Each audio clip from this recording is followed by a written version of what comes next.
பாலஸ்தீனத்திற்கு தனிநாடு தாருங்கள் என்கிற கோரிக்கையை நாம் முன்வைக்க வேண்டி இருக்கிறது. எனவே அதை செய்வதற்கான பல வழிமுறைகள்ல பல நாடுகளிலும் ஆர்ப்பாட்டங்கள் போராட்டங்கள் நடத்துகிற அதே நேரத்தில் சமூக வலைதளங்களின் ஊடாக சோசியல் மீடியாவின் ஊடாக நம்மால் முடிந்த ஒரு பங்களிப்பையும் செய்ய முடியும். அந்த வகையில உங்களுக்கு முன்னால் காட்சிப்படுத்தப்படக்கூடிய ஒரு லோகோ ஒன்று டிசைன் பண்ணி இருக்கிறோம். அந்த லோகோ உங்களுக்கு முன்னால் காட்சிப்படுத்தப்படுகிறது. இந்த லோகோவை ரஸ்மினமயசி டாக்ஸ் என்கிற நம்முடைய யூடியூப் சேனலுடைய கம்யூனிட்டி பேஜ்ல நம்ம போடுறோம். அதே மாதிரி வாட்ஸ்அப் சேனல், அதே நேரத்தில் டெலிகிராம் சேனல் உள்ளிட்ட சேனல்களையும் நம்ம அதை வெளியிடுவோம். நம்முடைய ரஸ்மினமயசி வீடியோஸ் என்கிற ஃபேஸ்புக் பக்கத்திலையும் இந்த லோகோவை புகைப்படத்தை நாம் வெளியிட இருக்கிறோம்.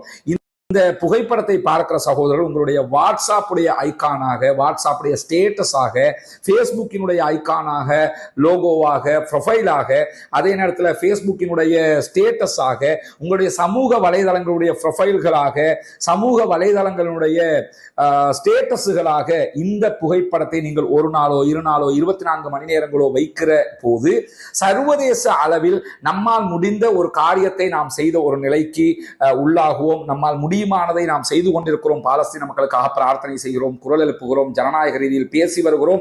அதே நேரத்தில் சமூக வலைதளத்தில் இப்படியான ஒரு முயற்சிக்கும் பங்களித்தவர்களாக நாம் ஆகிவிடுவோம்.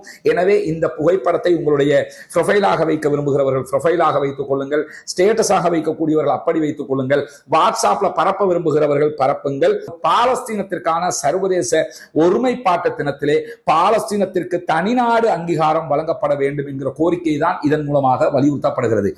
29ஆம் தேதியை ஒட்டி சர்வதேச பாலஸ்தீன ஒருமைப்பாட்டு தினத்தை ஒட்டி நாம் வெளியிட்டிருக்கக்கூடிய அந்த லோகோவை உங்களுடைய ப்ரொஃபைலாக அல்லது ஸ்டேட்டஸாக மாற்றிக்கொண்டு உங்களுடைய ஆதரவையும் இதற்கு நீங்கள் வழங்க வேண்டும் என்கிற உயரிய கோரிக்கையும் வைத்து முடித்துக் கொள்கிறேன். வாஹர் தஅவானா அல்ஹம்துலில்லாஹி ரப்பில் ஆலமீன்.